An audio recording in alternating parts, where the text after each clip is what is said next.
Hello AP, నమస్కారం. నేను మీ షణ్ముఖ్. మరొక అంశంతో మీ ముందుకు వచ్చాం. జగన్మోహన్ రెడ్డి గారు ఇంకా జీవితంలో సీఎం కాలేడు అని చెప్పేసి చాలా కథనాలు నడుస్తూ ఉన్నాయి. సరే, ఎందుకు ఈ మాట అనాల్సి వస్తూ ఉంది అంటే, జగన్మోహన్ రెడ్డి గారి నమ్మిన బంట్లు అంటే మామూలుగా ధృవ సినిమాలో అష్టదిగ్బంధనం అని చెప్పేసి అంటూ ఉంటారు. ఒక్కొక్క విభాగానికి ఒక్కొక్క రూటుకు క్లోజ్ చేస్తా దారులు చేయడం అన్నమాట. మరి ఎలక్షన్లకు ముందు జగన్మోహన్ రెడ్డి గారి గురించి మనం ఒకసారి ఆలోచన చేసినట్టయితే ఆయన పరిస్థితి, తల్లి విజయమ్మ గారు, చెల్లి షర్మిల గారు, సునీత గారు, మరి అదేవిధంగా నమ్మిన బంటు స్నేహితుడు 2019 ఎలక్షన్లలో వైఎస్ఆర్సీపీ పార్టీని అధికారంలోకి తెచ్చిందే ఇంకెవరో కాదు ప్రశాంత్ కిషోర్ అని నమ్మేటువంటి జగన్మోహన్ రెడ్డి గారు, మరి స్నేహితుడు ప్రశాంత్ కిషోర్ అనేటువంటి వ్యక్తి స్నేహితుడు, మరి ఈ స్నేహితుడు మరి అదేవిధంగా బంధువులు బాలినేని శ్రీనివాసరెడ్డి, మోపిదేవి వెంకటరమణ నమ్మిన బంటు, ఆయన వెళ్ళిపోవడం రిజైన్ చేసి పార్టీకి, జగన్మోహన్ రెడ్డి గారు శాశ్వత అధ్యక్షుడిగా ఒకవైపు ప్రకటించుకోవడము వైఎస్ఆర్సీపీ పార్టీకి, మరి ఇన్ని విధాలుగా ఒకవైపు ఏమో సోషల్ మీడియా మనం చూస్తూ ఉన్నాం. ప్రజెంట్ ఇప్పుడు ఏం నడుస్తూ ఉంది అంటే, సోషల్ మీడియాలో చేసేటువంటి ప్రతి ఒక్క అరాచకాలు అంటే అసభ్యకరమైనటువంటి పోస్టులు ఎవరైతే పెట్టారో వాళ్ళ మీదే చర్యలు, కేసులు పెట్టడము ఇది నడుస్తూ ఉంది. అంటే ఒక్కొక్క విభాగానికి సంబంధించి దాదాపు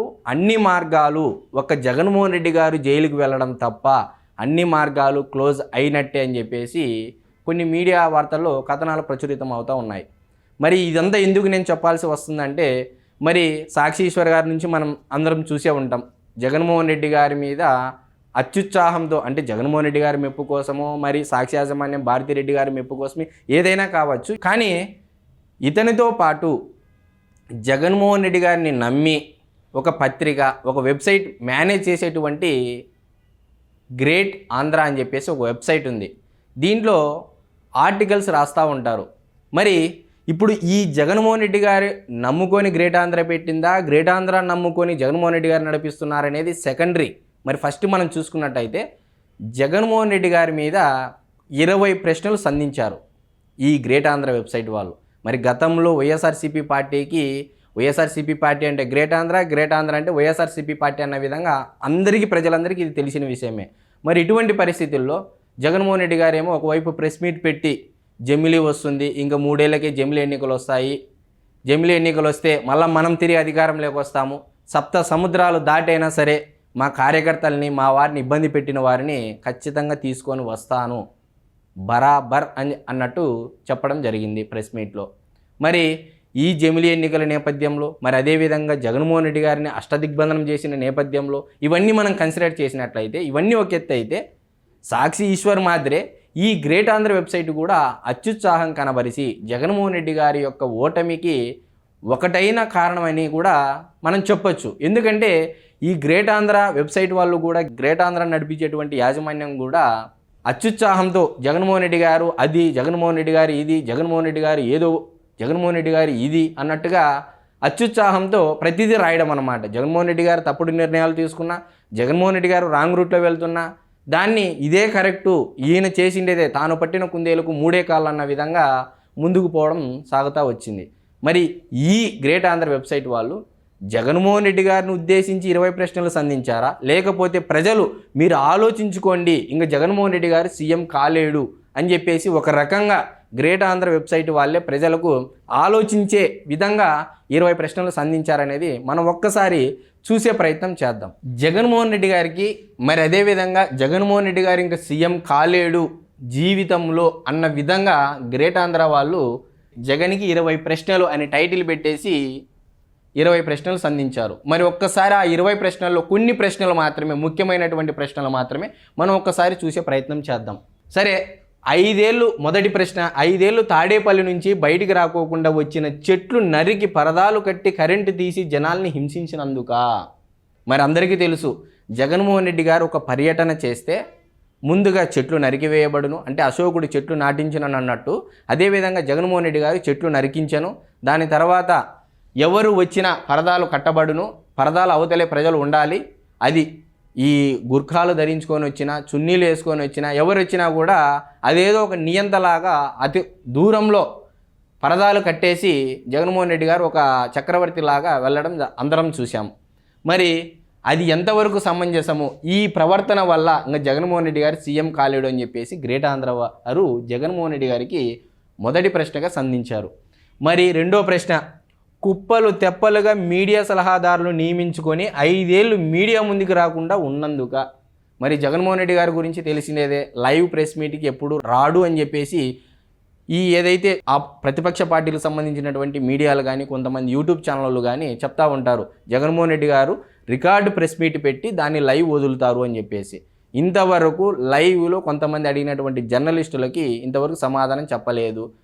గతంలో వరదలు వచ్చినప్పుడైతేనేమి, మరి వినుకొండలో జరిగినటువంటి కార్యకర్తల హత్య జరిగినప్పుడైతేనే కానీ ఆయన డైరెక్ట్గా జర్నలిస్టులు అడిగినటువంటి ప్రశ్నలు, విలేకరులు అడిగినటువంటి ప్రశ్నలకు సమాధానం చెప్పకుండా టైం అయిపోయిందని చెప్పేసి వెళ్ళిపోవడం మనం చూసే ఉన్నాం. మరి ఈ విధంగా ఉంటే ప్రజలు అడిగిన దానికి సమాధానాలు, విలేకరులు అడిగినటువంటి ప్రశ్నలకు సమాధానం చెప్పకుండా వెళ్ళిపోయినటువంటి జగన్మోహన్ రెడ్డి గారు ఇంకా సీఎం అవుతాడా జీవితంలో అని చెప్పేసి గ్రేట్ ఆంధ్ర వాళ్ళు రెండో ప్రశ్నగా సంధించారు. మరి మూడో ప్రశ్న, ప్రభుత్వ సొమ్ముతో నిర్మించిన మీడియా సెంటర్ని అకారణంగా కూల్చినందుక. మీడియా సెంటర్ అంటే ఇదేదో కాదండి, ప్రజావేదిక. మరి అన్నం మెతుకు ఒకటి పట్టుకుంటే అన్నం ఉడికిందా లేదా అని మనం తెలుసుకోవచ్చు. మరి అదేవిధంగా కాపురం చేసే ముందర, అంటే కాపురం ఎలా చేస్తారు అనేది కాలు తొక్కేదాన్ని బట్టి, అంటే బొట్టన వేలు తొక్కేదాన్ని బట్టి కాపురం ఎలా చేస్తారనేది కూడా మనకు పురాణాల్లో అంటే పెద్దలు సామెతలు చెప్పారు. మరి అదేవిధంగా మన జగన్మోహన్ రెడ్డి గారు ప్రజావేదిక కూల్చడంతోనే ఇది విధ్వంసం ప్రభుత్వము, ఇది అరాచక ప్రభుత్వము, ఇది అణిచివేసే ప్రభుత్వము అని చెప్పేసి ఒక సూచనగా, ఒక హింట్గా మనకు అందించడం జరిగింది. మరి ఇటువంటి ఆలోచనతో ఉన్నటువంటి జగన్మోహన్ రెడ్డి గారు ఇంకా జీవితంలో సీఎం కాలేడు అని చెప్పేసి, ఇది నేను చెప్పేటువంటిది కాదు, గ్రేట్ ఆంధ్ర వాళ్ళు జగన్మోహన్ రెడ్డి గారికి సంధించినటువంటి ప్రశ్నలు. ఇది ప్రజలు ఆలోచించుకోండి అని చెప్పి కూడా ఒక రకంగా వాళ్ళు సంధించడం జరిగింది. మరి అదేవిధంగా నాలుగో ప్రశ్న, మంత్రులందరినీ డమ్మీలుగా చేసి రాజకీయ సలహాదారునితో ప్రభుత్వాన్ని నడిపించినందుక. మరి చూసాం, జగన్మోహన్ రెడ్డి గారి యొక్క క్యాబినెట్లో మంత్రులు ఉన్నారో లేదో తెలియదు కానీ జగన్మోహన్ రెడ్డి గారి సలహాదారులు దాదాపు 50 మంది పైనే ఉన్నారు. అంటే మంత్రి శాఖ ఏ శాఖకు ఏ మంత్రి కూడా మనకు తెలియని పరిస్థితి. గ్రౌండ్ లెవెల్లో ఏమో వాలంటీర్లను పెట్టేసి ఎమ్మెల్యేలను డమ్మీలు చేశారు. ఎంపీటీసీలు, జెడ్పీటీసీలు, కౌన్సిలర్లు, కార్పొరేటర్లు అంతా డమ్మీలు అయిపోయారు. కేవలం వాలంటీర్లే సుప్రీం అన్న విధంగా ఒక వ్యవస్థకు సమాంతరంగా ఒక వ్యవస్థను నిర్మించి ఉన్న వ్యవస్థను కుప్పకూల్చే విధంగా చేయడం జరిగింది. మరి ఇటువంటి ఆలోచన ఉన్నటువంటి జగన్మోహన్ రెడ్డి గారు ఇంకా జీవితంలో సీఎం కాలేడు అని చెప్పేసి గ్రేట్ ఆంధ్ర వాళ్ళు సంధించినటువంటి నాలుగో ప్రశ్న ద్వారా మనకు అర్థమవుతూ ఉంది. మరి అదేవిధంగా ఐదో ప్రశ్న, మంత్రులు, ఎమ్మెల్యేలు కనీస విఘ్నత మర్యాద లేకుండా ప్రతిపక్ష నేతని దూచిస్తూ ఉంటే చిద్విలాసంతో చూసినందుక. ఒక రాక్షసానందం అన్నమాట. అంటే చూసాం, అసెంబ్లీలో ప్రజల సమస్యల గురించి మాట్లాడేటువంటి ప్రజాదేవాలయమైనటువంటి అసెంబ్లీలో ఇదే నారా చంద్రబాబు నాయుడు గారి యొక్క సతీమణి ధర్మపత్ని అయినటువంటి నారా భువనేశ్వరి గారి గురించి ఏ విధంగా అవమానించారనేది రాష్ట్ర ప్రజానీకం మొత్తం చూశారు. ఏ రోజు భువనేశ్వరి గారు రాజకీయాలకు అతీతంగా ఒక ఎన్టీఆర్ ట్రస్ట్ ద్వారా సేవలు అందించుకుంటా, ఏది తలసేమియా పేషెంట్స్కి అయితేనేమి, బ్లడ్ బ్యాంక్ అయితేనేమి, సివిల్స్కి సంబంధించి అయితేనేమి, స్కూల్స్ అయితేనేమి, కాలేజీలు అయితేనేమి, సొంతంగా వారి డబ్బుతో వరదల్లో సహాయ సహకారాలు అయితేనేమి ప్రతి ఒక్కటి ఎన్టీఆర్ ట్రస్ట్ ద్వారా ఆమె నిమగ్నమై పనిచేస్తూ ఉన్నారు. అటువంటి మహిళను కూడా సాటి, అంటే వాళ్ళ తండ్రి సమానమైనటువంటి నారా చంద్రబాబు నాయుడు గారి యొక్క సతీమణైనటువంటి నారా భువనేశ్వరి గారిని నిండు సభలో ఏ విధంగా అవమానించారు, ఇది గౌరవ సభ కాదు కౌరవ సభ అని చెప్పేసి చంద్రబాబు నాయుడు గారు అక్కడి నుంచి వెళ్ళిపోవడం కూడా జరిగింది. ఇది అందరికీ తెలిసిన విషయమే. మరి ఇటువంటి ఆలోచనతో ఉన్నటువంటి జగన్మోహన్ రెడ్డి గారు ఇంక జీవితంలో సీఎం కాలేడు అని చెప్పేసి ఐదవ ప్రశ్నగా గ్రేట్ ఆంధ్ర వాళ్ళు ప్రశ్నిస్తూ ఉన్నారు. మరి ఆరో ప్రశ్న, మద్య నిషేధాన్ని అమలు చేస్తానని చెత్త బ్రాండ్లు జనాలతో తాగించినందుక. మరి చూసాం, దేశంలో ఎక్కడా చూడని బ్రాండ్లు boom boom, Andhra gold, special status, ఈ విధంగా వివిధ రకాలమైన బ్రాండ్లతో ఒకే మద్యము వివిధ లోగోలతో వివిధ పేర్లతో స్టిక్కర్లు అంటించేసి అమ్మిన దాఖలాలు గతంలో చూసాము. ఓన్లీ డిజిటల్ ఇండియా అంటున్నాం కానీ ఆంధ్రప్రదేశ్లో గత ప్రభుత్వ హయాంలో ఓన్లీ క్యాష్ ద్వారా మాత్రమే మద్యము అమ్మబడింది అనేది ఇది జగమెరిగిన సత్యం. మరి ఇటువంటి ఆలోచనతో ఉన్నటువంటి మద్యపాన నిషేధం అనే హామీ ఇచ్చినప్పటికీ మద్యపాన నిషేధం front end agenda, back end agenda వచ్చేసి దాచుకోవడం అని చెప్పేసి రాష్ట్ర ప్రజానీకం ముందుగా మద్యం ప్రియులు తెలుసుకొని కూటమి ప్రభుత్వానికి భారీగా ఓట్లు వేయడం జరిగింది. మరి ఈ ఆలోచనతో ఉన్నటువంటి జగన్మోహన్ రెడ్డి గారు ఏ విధంగా సీఎం అవుతారు అని చెప్పేసి గ్రేట్ ఆంధ్ర వాళ్ళు ప్రశ్నిస్తూ ఉన్నారు. మరి 7వ ప్రశ్నగా గోరంట్ల మాధవ్ ఆల్ ఇండియా నగ్న ప్రదర్శన చేస్తే నిమ్మకి నీరెత్తినట్టు ఉన్నందుక. ఇది చూసాం ఒక పార్లమెంటులో, అదేవిధంగా అసెంబ్లీలో కానీ బయట అనంతబాబు వీడియోలు చూసాం, అవంతి శ్రీనివాస్ యొక్క ఆడియోలు విన్నాం, అంబటి రాంబాబు గారి ఆడియోలు, ఆయన చేసేటువంటి ఏ విధమైనటువంటి వ్యాఖ్యలు చాలామందివి చూసే ఉన్నాం. మరి ఇటువంటి నగ్న ప్రదర్శనలు 4 గోడల మధ్య చేయాల్సిన నగ్న ప్రదర్శనలు నలుగురిలో చేస్తున్నారు అంటే దీనిని జగన్మోహన్ రెడ్డి గారు మళ్ళా వాళ్ళకి టికెట్లు ఇవ్వడం ద్వారా వాళ్ళని ప్రోత్సహించినట్టే కదా అని చెప్పేసి ప్రజల్ని నేరుగా ప్రశ్నిస్తూ ఉన్నారు. మరి ఇటువంటి ఆలోచనలతో ఉన్నటువంటి వ్యక్తి ఇంక జీవితంలో సీఎం అవుతాడా, ఎలా ప్రజలు సమర్థిస్తారు జగన్మోహన్ రెడ్డి గారిని అని చెప్పేసి గ్రేట్ ఆంధ్ర వాళ్ళు 7వ ప్రశ్నగా అడగడం జరిగింది. మరి ప్రజాస్వామ్యాన్ని 8వ ప్రశ్న, ప్రజాస్వామ్యాన్ని తొక్కిపడేసి స్థానిక ఎన్నికల్లో ఏకగ్రీవంగా గెలిపించినందుక. చూసాం సర్పంచులు అన్ని యునానిమస్, మొత్తం ఎక్కడే కానీ ఎన్నికలు లేకోకుండా కిడ్నాపులు చేసేసి ఎక్కడెక్కడ పోటీ చేసే అభ్యర్థులు ఉంటారో వాళ్ళందరినీ కిడ్నాపులు చేసేసి మొత్తం ఏకగ్రీవంగా చేసుకోవడం జరిగింది. మరి పోనీ ఏకగ్రీవంగా చేసినందుకైనా సర్పంచులకు వాళ్ళ యొక్క విధులు, వారి యొక్క నిధులు వాళ్ళకి ఇచ్చారు అంటే లేదు, డైవర్షన్ చేసేసి నవరత్నాల పథకాలకు మళ్లించడం జరిగింది. సర్పంచులు కూడా గతంలో ధర్నాలు చేయడం జరిగింది. అంటే జగన్మోహన్ రెడ్డి గారి ప్రభుత్వంలో ఉన్నప్పుడు సర్పంచులు కూడా ధర్నాలు చేసేసి జగన్మోహన్ రెడ్డి గారి ప్రభుత్వం పైన నిరసన వ్యక్తం చేసింది అందరికీ తెలిసిన విషయమే. మరి ఇటువంటి ఆలోచనతో ఉన్నటువంటి వ్యక్తి గ్రామీణాభివృద్ధి, గ్రామ స్వరాజ్య దిశగా ఏ విధంగా నడిపిస్తారని చెప్పేసి గ్రేట్ ఆంధ్ర వాళ్ళు జగన్మోహన్ రెడ్డి గారిని ప్రశ్నిస్తూ ఉన్నారు. మరి 9వ ప్రశ్న, జీతాలు ఎప్పుడు ఇస్తారో తెలియకుండా ఉండేందుకా. మరి చూసాం గతంలో ప్రభుత్వ ఉద్యోగుల్ని ఏ విధంగా జగన్మోహన్ రెడ్డి గారు వాడారు అనేది, మద్యం షాపుల ముందు టీచర్లను నిలబెట్టడం క్యూ లైన్లకు కానీ, మరి వాళ్ళకి యాప్ల ద్వారా వివిధ రకాలమైన టార్చర్, అంటే ఫోటోలు తీసి టాయిలెట్ ఫోటోలు కానీ, ఫుడ్ ఫోటోలు కానీ, పరిశుభ్రతకు సంబంధించి ఫోటోల పిచ్చితో ఏదైతే ఉందో ఆ పిచ్చి ముదిరిపోయినందుకు గాను ప్రభుత్వ ఉద్యోగులు కూడా ఈతను మరలా వస్తే మేము చదువు చెప్పేదానికన్నా ఫోటోలు తీసుకోవడం ఎక్కువ అవుతుందని చెప్పేసి ప్రభుత్వ ఉద్యోగులు కూడా జగన్మోహన్ రెడ్డి గారిని నమ్మే పరిస్థితిలో లేరు అని చెప్పేసి చెప్పకనే చెప్తున్నారు గ్రేట్ ఆంధ్ర వెబ్సైట్ వాళ్ళు. మరి ఇటువంటి వ్యక్తి జీవితంలో సీఎం అవుతారని చెప్పేసి వాళ్ళు ప్రశ్నిస్తూ ఉన్నారు. మరి 11వ ప్రశ్న, కార్యకర్తల్ని గాలికి వదిలేసినందుక.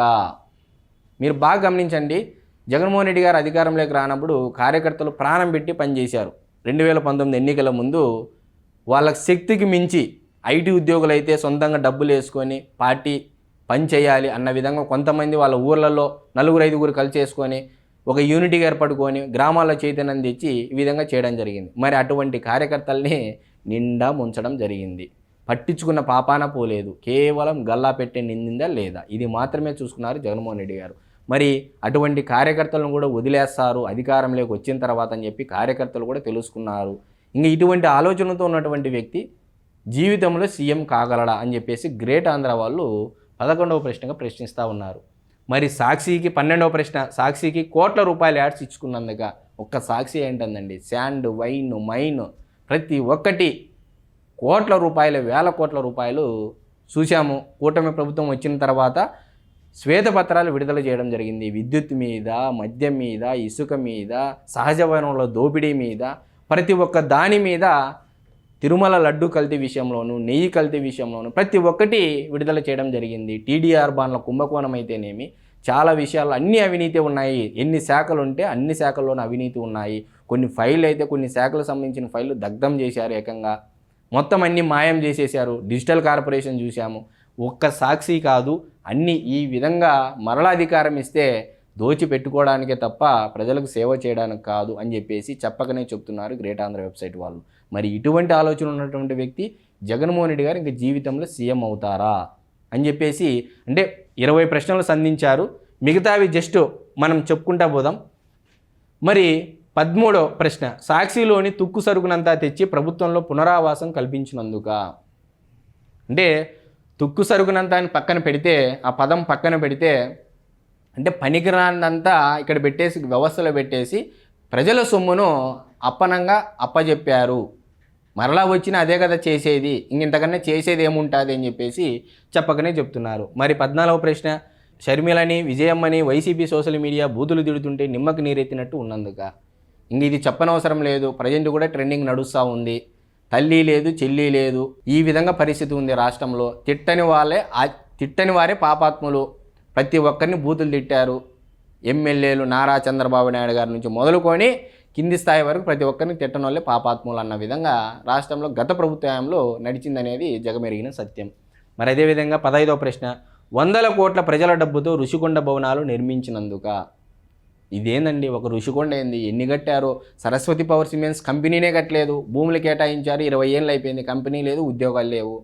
వేల కోట్ల రూపాయలు, దాదాపు ఒక 20,000 కోట్ల రూపాయలు ఆస్తంట ఒక్క సరస్వతి పవర్ సిమెంట్సే. మరి అదేవిధంగా అమరావతిని పాడుపెట్టి 3 రాజధానుల పేరుతో కాలయాపన చేసినందుక. పేకాట, 3 పేకలాట అన్నట్టు రాష్ట్రంలో రాజధాని లేకోకుండా 5 ఏళ్ళు పరిపాలించిన వ్యక్తి ఎవరైనా ఉన్నారు అంటే అది ప్రపంచ చరిత్రలోనే జగన్మోహన్ రెడ్డి గారని నిస్సందేహంగా చిన్నపిల్లవాడు కూడా చెప్పేటువంటి పరిస్థితి. మరి ఇటువంటి ఆలోచన ఉన్న వ్యక్తి ఇంకా జీవితంలో ఎలా సీఎం అవుతాడు? ఒకవేళ మరలా 5 రాజధానులు, రాయలసీమలో రాజధాని, ఉత్తరాంధ్రలో ఒక రాజధాని, ఇలా ప్రాంతాల వారీగా విభజించి ఆలోచనే చేస్తాడే తప్ప ప్రజలకు సేవ చేయడానికి రాడు అని చెప్పకనే చెప్తున్నారు గ్రేట్ ఆంధ్ర వెబ్సైట్ వాళ్ళు. మరి అతి ముఖ్యంగా జగన్మోహన్ రెడ్డి గారి నినాదంలో 17వ ప్రశ్న, నా ఎస్సీ, నా ఎస్టీ, నా మైనారిటీ, నా బీసీలని భజన చేసి ఒకే సామాజిక వర్గంతో పాలన చేసినందుక.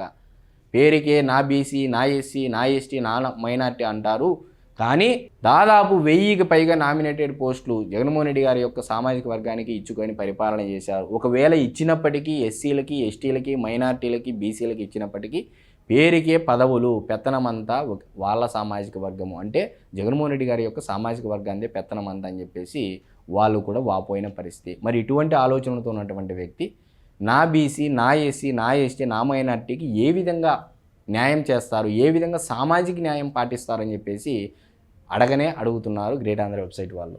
మరి ఇన్ని రకాలుగా జగన్మోహన్ రెడ్డి గారిలో లోపాలు ఉన్నాయి అని చెప్పేసి చెప్పకనే చెప్తున్నారు గ్రేట్ ఆంధ్ర వెబ్సైట్ వాళ్ళు.